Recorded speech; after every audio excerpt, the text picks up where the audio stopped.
আমি রাবেয়া। আমার বয়স এখন ৫৫ ছুঁই ছুঁই। মানুষের জীবনে অনেক ধরনের প্রেম আসে, অনেক ধরনের ভালোবাসা থাকে। কেউ তার সঙ্গীকে ভালোবাসে, কেউ তার কাজকে ভালোবাসে। কিন্তু আমার জীবনে এমন এক ভালোবাসার গল্প আছে, যা পৃথিবীর সকল প্রেমের ঊর্ধ্বে। আজ আমি আপনাদের আমার এবং আমার ছেলে সজলের এক গভীর ভালোবাসার গল্প শোনাব। এই গল্পটা শুধু এক জনম দুঃখিনী মায়ের গল্প নয়, বরং এমন এক সম্পর্কের গল্প যেখানে মায়া, মমতা আর সম্মান মিলেমিশে একাকার হয়ে গেছে। আমার স্বামী মারা গিয়েছিলেন যখন সজলের বয়স মাত্র ৪ বছর। ঢাকার এই জনাকীর্ণ শহরে আমি একলা হয়ে গিয়েছিলাম। তখন আমার সামনে দুটো পথ ছিল। হয় নিজের জীবনের সুখের কথা ভেবে নতুন করে সংসার শুরু করা, নয়তো আমার ছোট্ট সজলকে মানুষের মতো মানুষ করার জন্য জীবন উৎসর্গ করা। আমি দ্বিতীয় পথটাই বেছে নিয়েছিলাম। সজলই ছিল আমার পৃথিবী, আমার আকাশ। সজল যখন ছোট ছিল ও আমার আঁচল ছাড়া কিছুই বুঝত না। রাতে ঘুমানোর সময় আমার হাতের আঙুল না ধরলে ওর ঘুম আসত না। ওর সেই ছোট্ট হাতের স্পর্শেই আমি আমার সব দুঃখ ভুলে থাকতাম। সজল বড় হতে লাগল। ওর প্রতিটি কাজে, প্রতিটি সাফল্যে আমি নিজেকে নতুন করে খুঁজে পেতাম। আমাদের সম্পর্কটা ঠিক সাধারণ মা ছেলের মতো ছিল না, আমরা ছিলাম বন্ধুর মতো। ও কলেজে যাওয়ার সময় প্রতিদিন আমার কপালে একটা চুমু দিয়ে বলতো, মা, নিজের খেয়াল রেখো। আমি তাড়াতাড়ি ফিরে আসব। ওর এই ভালোবাসাটাই ছিল আমার বেঁচে থাকার রসদ। কিন্তু সময় তো কারো জন্য থেমে থাকে না। সজল যখন ভার্সিটি শেষ করে একটা বড় কোম্পানিতে চাকরি পেল, আমার আনন্দ আর ধরে না। গল্পটা শুরু হয় সেখান থেকে, যখন সজল আমাকে একদিন ডিনার টেবিলের সামনে বসে হঠাৎ করে বলল, মা, আমি তোমাকে একটা কথা বলতে চাই। আমি ওর দিকে তাকিয়ে হাসলাম। বললাম, বল না রে বাবা, তোর সব কথা শোনার জন্যই তো আমি বসে আছি।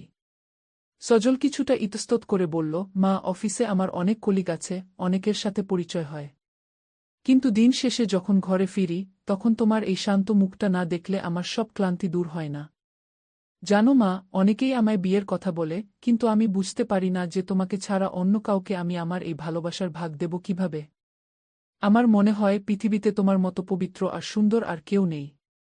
আমি কি সারা জীবন এভাবেই তোমার ছায়া হয়ে থাকতে পারি না?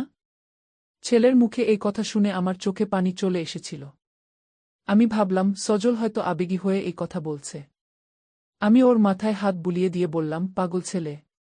মা তো মাই হয়। তোর জীবনে যখন কেউ আসবে সে তোকে অন্যভাবে ভালোবাসবে। কিন্তু মা ছেলের এই প্রেম তো অটুট থাকবে সবসময়। সজল সেদিন আর কিছু বলেনি। কিন্তু ওর চোখের দৃষ্টিতে আমি এক অদ্ভুত গভীরতা দেখতে পেলাম। ও যেন আমার সেবার মাধ্যমে এক অদৃশ্য প্রেমের জাল বুনতে চাইছিল। ও প্রতিদিন অফিস থেকে ফেরার পথে আমার জন্য কখনো একটা পছন্দের ফুল, কখনো আমার প্রিয় কোনো বই নিয়ে আসত।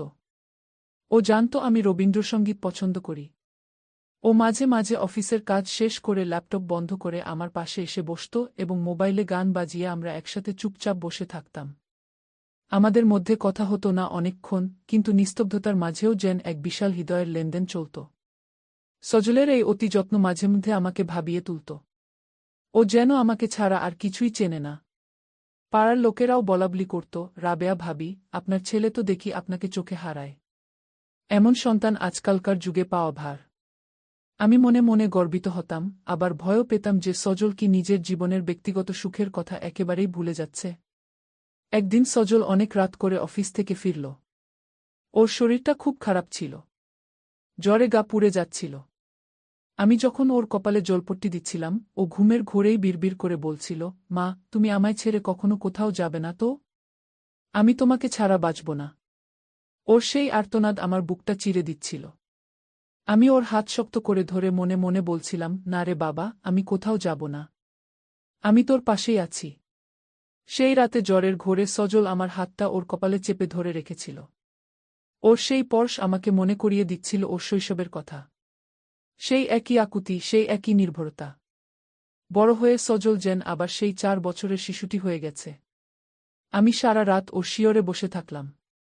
ভোরে ওর জ্বর কিছুটা কমলে ও যখন চোখ মেলল, তখন ও দেখল আমি ক্লান্ত হয়ে ওর বিছানার পাশেই বসে আছি। সজল উঠে বসে বলল, মা, তুমি সারা রাত ঘুমাওনি? কেন তুমি নিজের শরীরের দিকে খেয়াল রাখো না? আমি বললাম, তোর শরীর খারাপ থাকলে আমি কিভাবে ঘুমাই বলতো? সজল তখন আমার 2 হাত নিজের হাতের তালুর মধ্যে নিল। ও হাত ধরল না, শুধু আগলে রাখার চেষ্টা করল। ও বলল, মা, এই যে তুমি আমার জন্য এত কষ্ট করো, এই ভালোবাসার ঋণ আমি কোনোদিন শোধ করতে পারব না। আমি চাই পৃথিবীর সবটুকু সুখ তোমার পায়ের নিচে এনে দিতে। আমার ভালোবাসা কেবল তোমার জন্যই তোলা থাক। সজলের এই কথাগুলো আমার মনে এক ধরনের দ্বন্দ্ব তৈরি করল। একজন মা হিসেবে আমি চাই ও নিজের সংসার করুক, কিন্তু ওর এই একনিষ্ঠ ভালোবাসা আমাকে এক অদ্ভুত বন্ধনে আটকে ফেলছে। সজল এখন আর বাইরে যেতে চায় না, ছুটির দিনে ও কেবল আমার সাথে সময় কাটায়। আমরা একসাথে বারান্দায় বসে চা খাই, পুরনো দিনের গল্প করি। ও আমাকে জানায় ওর অফিসের সব কথা, আর আমি ওকে শোনাই আমার ছোটবেলার কাহিনী। একদিন বিকেলে আমি সজলকে বললাম, সজল, তোর বাবা যখন মারা যান, তখন আমি ভেবেছিলাম এই একা পথ কিভাবে পাড়ি দেব। কিন্তু তুই বড় হওয়ার পর আমি আর নিজেকে একা মনে করিনি। কিন্তু বাবা, তোকে তো একদিন না একদিন জীবনসঙ্গিনী বেছে নিতে হবে। সজল আমার কথা শুনে একটু দূরে সরে গিয়ে দাঁড়াল। ওর মুখটা বিষণ্ণ হয়ে গেল। ও বলল, মা, কেন তুমি বারবার আমাকে দূরে সরিয়ে দিতে চাও? আমি কি তোমার যত্নে কোনো ত্রুটি করছি? আমি কি তোমাকে যথেষ্ট সময় দিচ্ছি না? আমি তো বলেছি আমি কেবল তোমারই সেবা করতে চাই। আমি চাই আমার এই ভালোবাসাটা কেবল তোমার আঁচলেই সীমাবদ্ধ থাকুক। আমি অবাক হয়ে তাকিয়ে রইলাম সজলের দিকে। ওর কণ্ঠে ছিল এক ধরনের জেদ, কিন্তু সেই জেদের পেছনে ছিল অগাধ ভালোবাসা। ও আমাকে ছাড়া অন্য কোনো নারীকে নিজের জীবনে কল্পনাও করতে পারছে না। সজল যেন আমার মধ্যেই পৃথিবীর সব সৌন্দর্যের সন্ধান পেয়েছে। ও আমার জন্য দামি দামি শাড়ি কিনে আনত, আমার ঘরটা ফুল দিয়ে সাজিয়ে রাখত। ও আমাকে এমনভাবে সম্মান দিত যেন আমি কোনো রাজ্যের রানী। আমাদের এই দিনগুলো এভাবেই কাটছিল। কিন্তু আমাদের জীবনের এই সুন্দর সময়ে হঠাৎ একদিন একটা বড় ঝড় আসল। সজলের অফিসের এক ঊর্ধ্বতন কর্মকর্তার মেয়ে সজলকে পছন্দ করে বসল। তারা সজলের বাড়িতে বিয়ের প্রস্তাব পাঠাল। সজল সেই প্রস্তাব সরাসরি নাকচ করে দিল। কিন্তু তারা দমবার পাত্র নয়। তারা সরাসরি আমার কাছে আসল। তারা ভাবল, মায়ের কাছে বললে হয়তো কাজ হবে। সেই মেয়েটির নাম ছিল তিশা। খুব সুন্দরী আর বুদ্ধিমতী। সে আমার সামনে এসে বসল এবং সজলের প্রতি তার অনুরাগের কথা জানাল। আমি তিশার কথা শুনে সজলকে ডাকলাম। সজল যখন ড্রয়িং রুমে আসলো এবং দেখল তিশা সেখানে বসা, ওর মুখটা সাথে সাথে কঠোর হয়ে গেল। ও কোনো কথা না বলে সরাসরি তিশাকে বলল, আপনি এখানে কেন এসেছেন? আমি আমার উত্তর আগেই দিয়েছি। তিশা বলল, সজল, আমি তোমাকে অনেক পছন্দ করি। তোমার ক্যারিয়ারের জন্য এই বিয়েটা খুব জরুরি। সজল একটা দীর্ঘশ্বাস ফেলে আমার দিকে তাকাল। তারপর তিশাকে উদ্দেশ্য করে বলল, আমার ক্যারিয়ার বা আমার ভবিষ্যৎ, কোনোটাই আমার মায়ের ভালোবাসার চেয়ে বড় নয়। আমি আমার জীবনটা আমার মায়ের চরণে উৎসর্গ করেছি। আমি যতদিন বেঁচে আছি, আমার একমাত্র ভালোবাসা হবে আমার মা। অন্য কাউকে সেই জায়গা দেওয়ার মতো যোগ্যতা বা ইচ্ছা আমার নেই। দয়া করে আপনি আর এখানে আসবেন না। সজলের এই কঠোরতা আমাকে স্তব্ধ করে দিল। তিশা চলে যাওয়ার পর আমি সজলকে বললাম, সজল, এটা তুই কি করলি? মেয়েটা তো ভালো ছিল। সজল আমার সামনে এসে হাঁটু গেড়ে বসল। আমার শাড়ির আঁচলটা একটু ছুঁয়ে ও বলল, মা, আমি তোমাকে ভালোবাসি। এই ভালোবাসার কোনো নাম নেই, কোনো তুলনা নেই। আমি চাই তুমি শেষ দিন পর্যন্ত আমার কাছে থাকো, আর আমি তোমার সেবা করি। এটাই আমার জীবনের সার্থকতা। অন্য কেউ আসলে আমাদের এই নিবিড় সম্পর্কে বিঘ্ন ঘটবে। আমি সেটা হতে দিতে পারি না। সজলের চোখে আমি তখন এক ধরনের দৃঢ়প্রতিজ্ঞা দেখতে পেলাম। ও যেন আমার জন্য সারা পৃথিবী ত্যাগ করতে রাজি। ওর এই নিঃস্বার্থ ভালোবাসা আমাকে একদিকে যেমন আনন্দিত করছিল, অন্যদিকে আমি নিজের অজান্তেই এক ধরনের আশঙ্কার মধ্যে ডুবে যাচ্ছিলাম। সমাজ কি বলবে? আত্মীয় স্বজন কি ভাববে? এই সব চিন্তা আমাকে গ্রাস করতে থাকল। কিন্তু সজল যেন সমাজের কোনো তোয়াক্কাই করে না। ও কেবল আমাকে খুশি রাখতে চায়। মাঝে মাঝে রাতে আমি ব্যালকনিতে একা বসে থাকি। ভাবি, এই কি তবে সজলের সাথে আমার এক নতুন ধরনের প্রেমের গল্প? যেখানে কোনো শারীরিক আকর্ষণ নেই, নেই কোনো জাগতিক চাহিদা, আছে কেবল দুটি আত্মার গভীর সংযোগ। সজল আমার জন্য রান্না করে, আমার ওষুধ ঠিক সময়ে দেয়, এমনকি আমি ক্লান্ত থাকলে ও আমার মাথায় হাত বুলিয়ে ঘুম পাড়িয়ে দেয়। ওর এই সেবা আমাকে মাঝে মাঝে কুণ্ঠিত করে তোলে, কিন্তু ওর আনন্দ দেখে আমি আর বাধা দিই না। সজল এখন আর রাত করে অফিস থেকে ফেরে না। ও কাজ শেষ করে দ্রুত বাসায় চলে আসে। পথে আমার জন্য মিষ্টি কিনে আনে। ও বলে, মা, তোমার হাসিমুখ দেখলে আমার সারা দিনের পরিশ্রম সার্থক হয়। আমাদের এই ছোট্ট পৃথিবীতে আমরা দুজনেই রাজা আর রানী। কিন্তু ভাগ্যের এক নিঠুর খেলায় আমাদের এই সাজানো বাগান একদিন ওলটপালট হতে শুরু করল। সজলের এই একাকিত্ব এবং কেবল আমার উপর নির্ভরতা দেখে আমার বড় ভাই মানে সজলের মামা একদিন আমাদের বাসায় আসলেন। তিনি সজলকে অনেক বোঝানোর চেষ্টা করলেন। তিনি বললেন, সজল, তুই তো এখন বড় হয়েছিস। তোর মা বৃদ্ধ হচ্ছে। তারও একটা আশ্রয় প্রয়োজন। তুই যদি বিয়ে না করিস তবে রাবেয়ার দেখাশোনা কে করবে যখন তুই থাকবি না?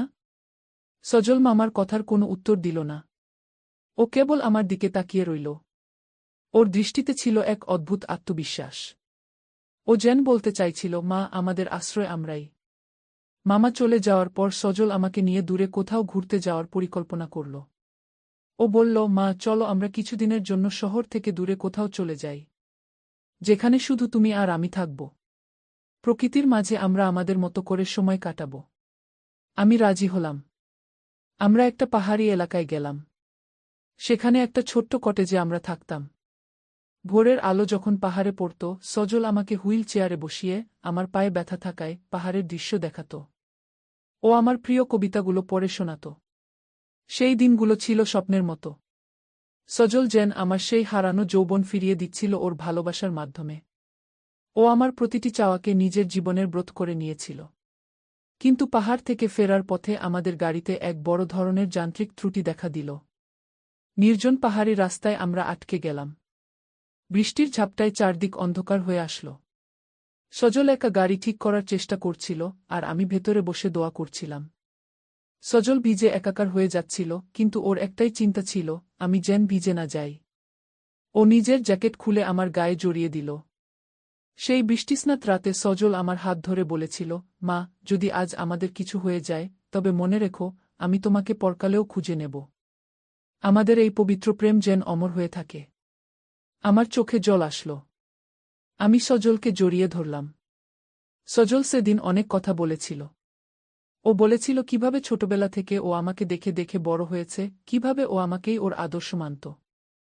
সজলের প্রতিটি কথা ছিল ভালোবাসার এক একটি স্ফুলিঙ্গ। ও আমাকে জানালো যে ও কখনোই বিয়ে করবে না এবং আমৃত্যু আমার সেবা করে যাবে।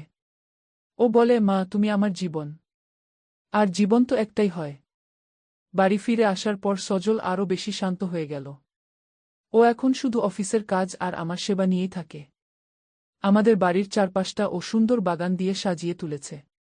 ও বলে, মা, তুমি যখন এই বাগানে হাঁটবে, তখন আমার মনে হবে আমি তোমাকে স্বর্গের মাঝে রেখেছি। সজলের এই অতল ভালোবাসার কাহিনী পাড়ায় এখন রূপকথার মতো ছড়িয়ে পড়েছে।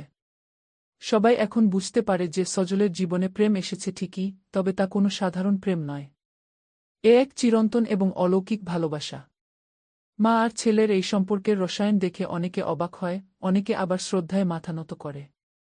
কিন্তু গল্পের এই পর্যন্ত এসেও আমার মনে একটা অতৃপ্তি রয়ে গেল।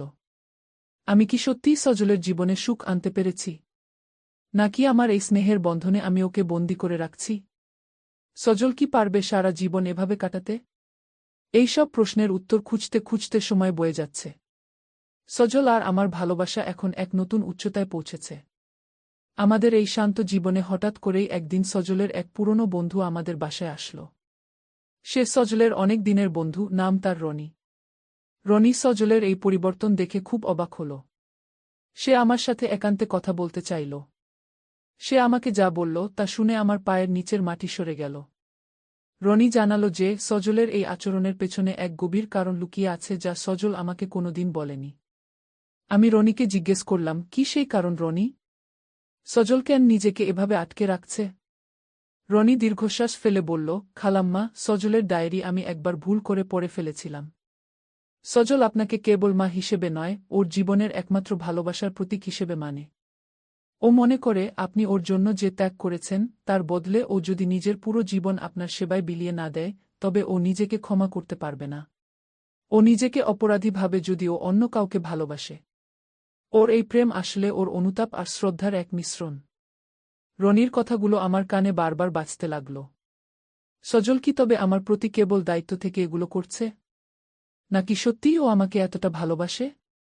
সজল যখন রাতে আমার কাছে এসে বসল, আমি ওর চোখের দিকে তাকালাম।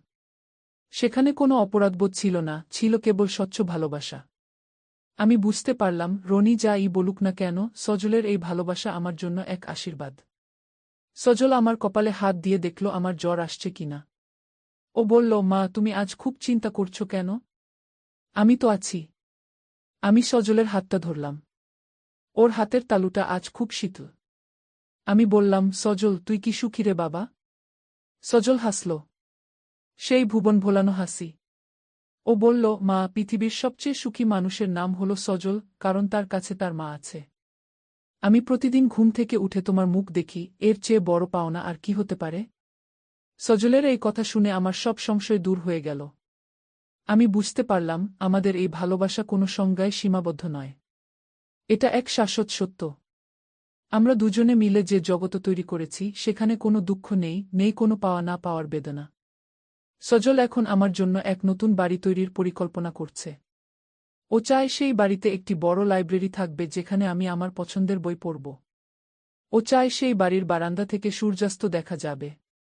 সজল যেন আমার প্রতিটি স্বপ্নকে বাস্তব রূপ দিতে বদ্ধপরিকর। আমাদের এই জীবনের গল্পটা এভাবেই এগিয়ে যাচ্ছে।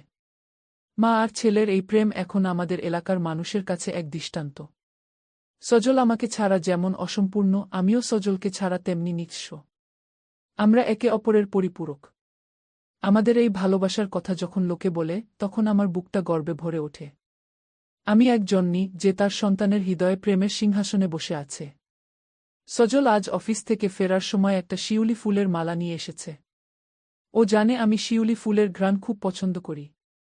ও মালাটা আমার খোঁপায় পরিয়ে দিতে দিতে বলল, মা তুমি আজ অনেক সুন্দর লাগছে। ঠিক যেন একটা দেবদূত। আমি হাসলাম। বললাম, পাগল ছেলে। বুড়িমাকে কেউ দেবদূত বলে? সজল কণ্ঠে বলল, আমার কাছে তুমি চিরকালই এমন থাকবে। সময়ের ছোঁয়া তোমার এই রূপ কোনোদিন কেড়ে নিতে পারবে না। সজলের এই প্রতিটি বাক্য আমার মনে গেঁথে থাকছিল। আমাদের এই দিনগুলো যেন এক একটি সোনার পাতায় লেখা ইতিহাস। আমি জানি না সামনে কি আছে, কিন্তু এটুকু জানি যে যতদিন আমি আছি এবং যতদিন সজল আছে, আমাদের এই ভালোবাসার গল্প চলতেই থাকবে। মানুষের প্রেম তো আসে আর যায়, কিন্তু মায়ের প্রতি ছেলের আর ছেলের প্রতি মায়ের এই যে স্বর্গীয় অনুরাগ, তা চিরকাল অম্লান থাকবে। সজলের এই গভীর প্রেমের কাহিনী সমাজের রক্তচক্ষু, আত্মীয়দের কটূক্তি আর আমাদের নিজেদের ভেতরে টানাপোড়েন, সবকিছু মিলিয়ে এক নতুন অধ্যায়ের সূচনা হতে চলেছে। সজল কি পারবে শেষ পর্যন্ত আমাদের এই সম্পর্ককে সবার ঊর্ধ্বে টিকিয়ে রাখতে? নাকি ভাগ্যের নিষ্ঠুর পরিহাসে আমাদের আলাদা হতে হবে? সেই কথাই আপনাদের শোনাব পরবর্তী পর্বে। সজলের এক জেদ আর আমার এক নীরব সম্মতি কিভাবে আমাদের জীবনকে এক ভিন্ন দিকে নিয়ে যাবে, তা জানতে হলে আপনাদের আমাদের সাথেই থাকতে হবে। আজ এটুকুই থাক। রাতের আকাশে চাঁদ উঠেছে, সজল আমাকে ডাকছে রাতের খাবার খাওয়ার জন্য। ওর ডাক আমি অবহেলা করতে পারি না। ও আমার অপেক্ষায় বসে আছে। আমাদের এই পথচলা এখনো অনেক বাকি। আমাদের দিনগুলো খুব শান্তিতেই কাটছিল। সজল এখন আগের চেয়েও বেশি আমার প্রতি যত্নশীল। ও আমার জন্য নতুন যে বাড়িটা বানাচ্ছে সেটার কাজ প্রায় শেষের দিকে। প্রতিদিন বিকেলে ও আমাকে নিয়ে সেই নির্মাণাধীন বাড়িতে যায়। আমাকে হুইল চেয়ারে বসিয়ে ও প্রতিটি ঘর ঘুরে দেখায় আর বলে, মা এই ঘরটা হবে তোমার প্রার্থনার ঘর। এখানে বসে তুমি যখন জপ করবে তখন যেন বাইরের কোনো শব্দ তোমাকে বিরক্ত করতে না পারে। আর এই বিশাল জানলাটা দিয়ে তুমি বাইরের বাগান দেখতে পাবে। আমি সজলের চোখের দিকে তাকাই। সেখানে এক অদ্ভুত প্রাপ্তির আনন্দ। কিন্তু সমাজের মানুষ কি আমাদের এই শান্তিতে থাকতে দেবে? আমাদের পাড়ার কিছু বয়স্ক মানুষ এবং আমার দূর সম্পর্কের আত্মীয়রা সজলের এই একা থাকা এবং বিয়ে না করা নিয়ে কানাঘুষা শুরু করল। তাদের মতে সজল নাকি আমার মোহে অন্ধ হয়ে আছে। তারা মনে করে আমি সজলকে জাদু করে নিজের কাছে আটকে রেখেছি যাতে ও আমাকে ছেড়ে না যায়। একদিন আমার এক খালাতো বোন সুফিয়া আমাদের বাসায় আসলেন। তিনি এসেই সজলকে অনেক কথা শোনালেন। তিনি বললেন, সজল তুই তো এখন শিক্ষিত ছেলে। তোর কি উচিত নয় নিজের বংশ রক্ষা করা? তোর মা তো আজ আছে কাল নেই, তখন তোকে কে দেখবে? তুই কি চাস তোর বাবার নামটা এই দুনিয়া থেকে মুছে যাক? সজল তখন ড্রয়িং রুমে চা খাচ্ছিল। ও খুব শান্ত গলায় বলল, খালা বাবার নাম মুছে যাবে কেন? আমি তো আছি। আর বংশ রক্ষা করার চেয়েও বড় ধর্ম হল যে মানুষটি আমাকে এই পৃথিবীতে এনেছে তার শেষ দিনগুলো রাঙিয়ে দেওয়া। মা আমার কাছে কেবল একজন অভিভাবক নন, মা আমার অস্তিত্ব। আমি আমার জীবনের সার্থকতা খুঁজে পেয়েছি মায়ের হাসিতে। দয়া করে আপনারা আমার ব্যক্তিগত জীবন নিয়ে অহেতুক দুশ্চিন্তা করবেন না।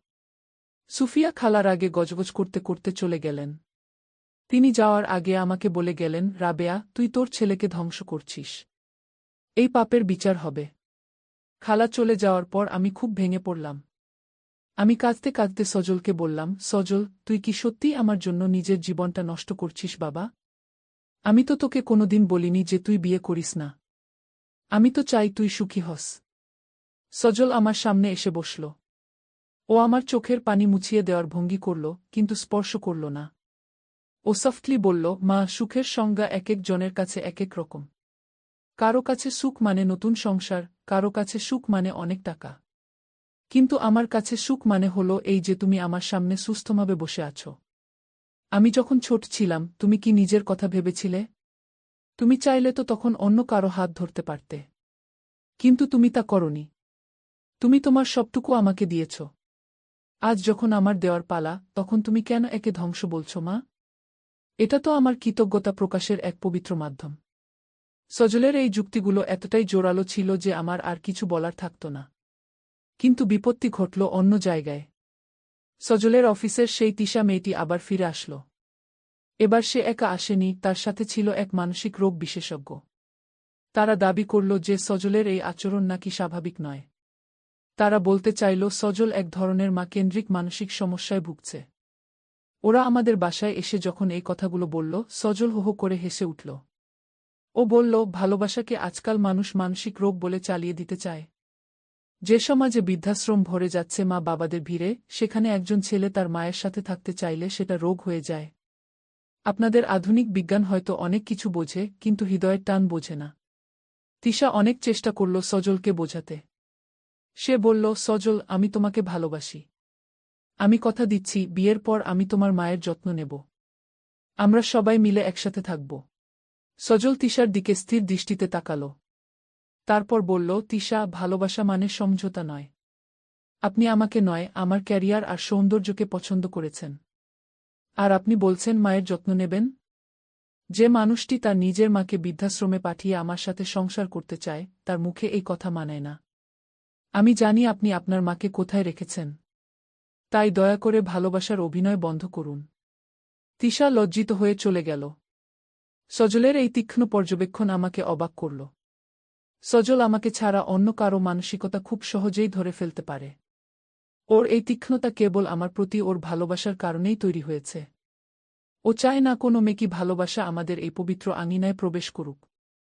সেই ঘটনার পর সজল আরও অন্তর্মুখী হয়ে গেল। ও এখন শুধু আমাকে নিয়েই থাকে। আমরা এখন আমাদের সেই নতুন বাড়িতে চলে এসেছি। বাড়িটা সত্যিই স্বর্গের মতো। চারদিকে সবুজের সমারোহ। সজল আমার জন্য একটা আলাদা নার্স নিযুক্ত করেছে যাতে আমার কোনো অসুবিধা না হয়, কিন্তু সজল নিজেই আমার সব কাজ করে দেয়। নার্স শুধু আমার দেখাশোনা করে যখন সজল অফিসে থাকে। একদিন গভীর রাতে আমার হঠাৎ শ্বাসকষ্ট শুরু হলো। আমার আগে থেকেই কিছুটা হার্টের সমস্যা ছিল। সজল তখন পাশের ঘরে কাজ করছিল। ও আমার আওয়াজ শুনেই ছুটে আসল। ও আমাকে কোলে তুলে নেওয়ার মতো করে ধরল, তবে শরীর স্পর্শ না করে কম্বলের উপর দিয়ে। ও দ্রুত ফোন করল অ্যাম্বুলেন্সে। ওর চোখে মুখে যে আতঙ্ক আমি দেখেছিলাম, তা কোনো প্রেমিকের চোখেও হয়তো দেখা যায় না। হাসপাতালে নেওয়ার পথে সজল আমার হাতটা শক্ত করে ধরে বিড়বিড় করে বলছিল, মা, তুমি আমায় ছেড়ে যেও না। আমি এখনও তোমার জন্য অনেক কিছু করা বাকি রেখেছি। আমার এই ঘর, আমার এই জীবন সব অসম্পূর্ণ রয়ে যাবে তোমাকে ছাড়া। আমি তখন কথা বলতে পারছিলাম না, কিন্তু সজলের চোখের পানি আমার হাতের উপর পড়ছিল। সেই তপ্ত অশ্রু আমাকে বেঁচে থাকার নতুন শক্তি দিচ্ছিল। হাসপাতালে আমাকে আইসিইউতে রাখা হলো। ডাক্তাররা বললেন অবস্থা খুব গুরুতর। সজলকে আইসিইউ এর বাইরে বসে থাকতে হলো। ও টানা 3 দিন এক মুহূর্তের জন্য হাসপাতাল ছাড়েনি। ও নাওয়া খাওয়া সব ভুলে গিয়েছিল। ও কেবল হাসপাতালের বারান্দায় বসে তসবিহ পড়ছিল আর আল্লাহর কাছে আমার প্রাণ ভিক্ষা ছিল। হাসপাতালের নার্সরা আমাকে পরে বলেছিল, খালাম্মা, আপনার ছেলে তো মানুষ নয়, ও যেন এক ফেরেশতা। ও সারা রাত আপনার রুমের কাচের জানালার ওপাশে দাঁড়িয়ে থাকে। ওর এই ভালোবাসা দেখে আমাদের সবার চোখে পানি চলে আসে। 3 দিন পর যখন আমার জ্ঞান ফিরল, আমি দেখলাম সজল জানালার ওপাশে দাঁড়িয়ে আছে। ওর মুখটা শুকিয়ে আধখানা হয়ে গেছে। ও ওর চোখগুলো গর্তে ঢুকে গেছে। কিন্তু আমাকে চোখ মেলতে দেখে ওর মুখে যে খুশির ঝিলিক দেখা গেল, তা আমি কোনোদিন ভুলব না। ডাক্তাররা আমাকে কেবিনে দেওয়ার পর সজল আমার কাছে আসল। ও আমার শিউলি ফুলের মতো ফ্যাকাশে মুখটার দিকে তাকিয়ে বলল, মা, আজ আমি বুঝতে পারলাম তুমিহীন পৃথিবী আমার কাছে কতটা অন্ধকার। আজ থেকে আমি আর তোমাকে এক মুহূর্তের জন্য একা ছাড়ব না। অফিস আমি ছেড়ে দিয়েছি। আমি চমকে উঠলাম। বললাম, সে কি সজল? চাকরি ছেড়ে দিলে তুই চলবি কিভাবে? সজল হাসল। ও বলল, মা, আমি এতদিন যা উপার্জন করেছি এবং আমার যে সঞ্চয় আছে তা দিয়ে আমরা বাকি জীবন অনায়াসেই কাটিয়ে দিতে পারব। এছাড়া আমি এখন থেকে বাসা থেকেই কনসালটেন্সি করব। আমি চাই আমার পুরো সময়টা কেবল তোমার চরণে থাকুক। আমি তোমাকে হারানোর ভয় আর পেতে চাই না। সজলের এই ত্যাগ আমাকে বাকরুদ্ধ করে দিল। ও কেবল আমার জন্য ওর উজ্জ্বল ক্যারিয়ার বিসর্জন দিল। আমি বুঝতে পারলাম সজলের এই ভালোবাসা এখন এক চূড়ান্ত পর্যায়ে পৌঁছেছে। ও আমাকে ছাড়া শ্বাস নিতেও ভুলে যায়। আমরা হাসপাতাল থেকে বাসায় ফিরলাম। কিন্তু এবার সজল যেন এক নতুন সজল। ও এখন আমার ছায়ার মতো থাকে। আমাদের বাড়ির পেছনের বাগানে ও আমার জন্য একটা সুন্দর বসার জায়গা করে দিয়েছে। আমরা সেখানে প্রতিদিন বিকেলে বসি। সজল আমাকে ধর্মীয় বই পড়ে শোনায়, কখনো কখনো জীবনের ছোট ছোট অভিজ্ঞতার কথা বলে। ও এখন নিজেই আমার রান্না করে। ও বলে, মা, তুমি সারা জীবন আমার জন্য রান্না করেছ, এখন আমার পালা। সজলের হাতের রান্না যেন অমিত। ওর রান্নায় কোনো মশলার আধিক্য থাকে না, থাকে কেবল হৃদয়ের ভালোবাসা। কিন্তু আমাদের এই শান্তি আবার বিঘ্নিত হল যখন সজলের এক দূর সম্পর্কের ভাই, জাহিদ, আমাদের সম্পত্তির উপর নজর দিল। সে ভাবল সজল যেহেতু বিয়ে করবে না, তাই এই সব সম্পত্তি তো একদিন তারই হবে। সে আমাদের বাসায় এসে সজলকে নানাভাবে হুমকি দিতে লাগল। সে বলল, সজল, তুই যদি বিয়ে না করিস, তবে আমি কোর্টে প্রমাণ করব যে তুই মানসিকভাবে সুস্থ নোস। আমি এই সব সম্পত্তি দখল করে নেব। সজল জাহিদের কথা শুনে একটুও বিচলিত হল না। ও খুব শান্ত গলায় বলল, জাহিদ ভাই, আপনি যদি এই ঘরবাড়ি চান, তবে আপনি আজই নিতে পারেন। কিন্তু শর্ত একটাই, আমার মায়ের শান্তিতে যেন কোনো বিঘ্ন না ঘটে। আমি আমার মাকে নিয়ে যে কোনো ছোট কুঁড়ে ঘরে থাকতে পারি। আমার কাছে সম্পত্তি বড় নয়, আমার মা বড়। জাহিদ সজলের এই বৈরাগ্য দেখে দমে গেল। ও বুঝতে পারল সজলকে কোনোভাবে টলানো সম্ভব নয়। সজলের কাছে বস্তুগত কোনো কিছুরই মূল্য নেই। ওর একমাত্র ধন হল ওর মা। জাহিদ শেষ পর্যন্ত ব্যর্থ হয়ে চলে গেল। সজল আমাকে বলল, মা, মানুষ কেন বোঝে না যে মায়া আর মমতা দিয়ে যা জয় করা যায় তা ক্ষমতা বা টাকা দিয়ে সম্ভব নয়? সজলের এই কথাগুলো আমার মনে গেঁথে গেল। আমি ভাবলাম, আসলেই তো, সজল আমাকে যে পরিমাণ সম্মান আর ভালোবাসা দেয়, তা কি কোনো দামি অলংকার বা অট্টালিকা দিতে পারত? না। সজলের এই ভালোবাসার বিজয় আজ আমাদের সমাজে এক বিরল ঘটনা। সময় বয়ে যেতে লাগল। আমার বয়স আরও বাড়ল। আমি এখন পুরোপুরি শয্যাশায়ী। সজল এখন আমার ২৪ ঘন্টার সঙ্গী। ও আমার চুল আঁচড়ে দেয়, আমার মুখ ধুইয়ে দেয়। ওর কোনো বিরক্তি নেই, কোনো ক্লান্তি নেই। ও প্রতিদিন সকালে আমার কপালে হাত দিয়ে বলে, শুভ সকাল মা। আজ তোমার জন্য কি করব বলো? আমি সজলের দিকে তাকাই আর ভাবি, আমি কি গত জন্মে অনেক পুণ্য করেছিলাম? সজলের মতো সন্তান পাওয়া ভাগ্যের ব্যাপার। সজল এখন পাড়ার ছোট ছোট ছেলেদের পড়ায়। ও তাদের শেখায় কিভাবে মা বাবাকে সম্মান করতে হয়। ও বলে, যাদের ঘরে মা আছে তাদের ঘরে স্বয়ং ঈশ্বর আছেন। মায়ের সেবা করাই হল শ্রেষ্ঠ ইবাদত। সজলের এই আদর্শে অনুপ্রাণিত হয়ে পাড়ার অনেক ছেলে এখন তাদের মা বাবার প্রতি যত্নশীল হয়েছে। সজল যেন নিঃশব্দে এক সমাজ বিপ্লব ঘটিয়ে দিয়েছে। মানুষ এখন আমাদের নিয়ে সমালোচনা করার বদলে শ্রদ্ধা করতে শুরু করেছে। সজলের এই নীরব প্রেম আজ এক সামাজিক আন্দোলনে রূপ নিয়েছে। একদিন আমি সজলকে কাছে ডাকলাম। আমার শরীরটা আজ খুব দুর্বল লাগছে। আমি বুঝতে পারছি আমার সময় ঘনিয়ে এসেছে। সজল আমার পাশে এসে বসল। ও আমার হাতটা ওর হাতের মাঝে নিল। ওর স্পর্শে আমি এক অদ্ভুত প্রশান্তি অনুভব করলাম। আমি বললাম, সজল, আমি যখন চলে যাব, তুই কি একা থাকতে পারবি বাবা? তুই কি আমার জন্য নিজের জীবনটা এভাবেই কাটিয়ে দিবি? সজলের চোখে পানি টলমল করছিল। ও বলল, মা, তুমি কোথাও যাবে না। তুমি আমার নিঃশ্বাসে থাকবে, আমার বিশ্বাসে থাকবে। তুমি চলে গেলে আমি তোমার রেখে যাওয়া স্মৃতি আর তোমার আদর্শ নিয়ে বাকি জীবন কাটিয়ে দেব। আমার কোনো আক্ষেপ থাকবে না। আমি গর্বের সাথে বলতে পারব যে আমি আমার জীবনের শ্রেষ্ঠ কাজটি করেছি, আমি আমার মাকে ভালোবাসতে পেরেছি। সজলের এই কথা শুনে আমার আত্মা শান্ত হল। আমি বুঝতে পারলাম মৃত্যুর পরও সজল আমাকে একা হতে দেবে না। আমাদের এই বন্ধন মৃত্যুর চেয়েও শক্তিশালী। সজল আমার কানে কানে সূরা তিলাওয়াত করে শোনাচ্ছিল। ওর সুমধুর কণ্ঠ আমার শেষ মুহূর্তগুলোকে রঙিন করে তুলছিল। গল্পের এই প্রান্তে এসে আমি আপনাদের একটা কথাই বলতে চাই, ভালোবাসা মানে কেবল নারী পুরুষের আকর্ষণ নয়। ভালোবাসা মানে হল নিঃস্বার্থ আত্মত্যাগ। সজল আমাকে যা দিয়েছে তা হল এক পবিত্রতম প্রেম। এই সমাজ হয়তো একে অদ্ভুত বলতে পারে, কিন্তু আমার কাছে এটাই জীবনের চরম সত্য। সজল প্রমাণ করেছে যে একজন সন্তান তার মায়ের জন্য পৃথিবী জয় করতে পারে। সজল এখন আমাদের সেই বাগানে শিউলি ফুলের গাছগুলোর নিচে দাঁড়িয়ে আছে। ও প্রতিদিন সেখানে আমার জন্য প্রার্থনা করে। আমি জানি আমি যখন থাকব না, তখন সজল সেই গাছগুলোর মাঝেই আমাকে খুঁজে পাবে। আমাদের এই প্রেমের গল্পটা হবে ভালোবাসার এক অমর কাব্য, যেখানে কোনো কালিমা নেই, নেই কোনো স্বার্থের ছোঁয়া। আমার জীবনের এই সফর এখানেই হয়তো শেষ হতে চলেছে, কিন্তু সজলের মাধ্যমে আমি বেঁচে থাকব 1000 বছর। সজলই আমার উত্তরসূরি, সজলই আমার শ্রেষ্ঠ অর্জন। আপনারা যারা এই গল্প শুনছেন, আপনাদের কাছে একটাই অনুরোধ, আপনার ঘরে যে মা আছেন তাকে অবহেলা করবেন না। মনে রাখবেন, মায়ের পায়ের নিচে জান্নাত। আর সেই জান্নাতকে ভালোবাসা মানেই হল পরম করুণাময়কে ভালোবাসা। সজল এখন আমার জন্য এক গ্লাস জল নিয়ে আসছে। ওর হাঁটার শব্দ আমি চিনতে পারি। ও আসছে ওর চিরচেনা সেই স্নিগ্ধ হাসি নিয়ে। আমার জীবন ধন্য, কারণ আমি সজলের মা হতে পেরেছি। আমাদের এই ভালোবাসার জয় হোক। এই গল্পের নৈতিক শিক্ষা হল, এই পৃথিবীর প্রতিটি সম্পর্কের চেয়েও পবিত্র আর শক্তিশালী হল মা ও সন্তানের ভালোবাসা। যদি কোনো সন্তান তার মায়ের প্রতি সজলের মতো একনিষ্ঠ হয়, তবে সেই সমাজে আর কোনো মা বাবাকে বৃদ্ধাশ্রমে চোখের জল ফেলতে হবে না। ভালোবাসাই হল পৃথিবীর শ্রেষ্ঠ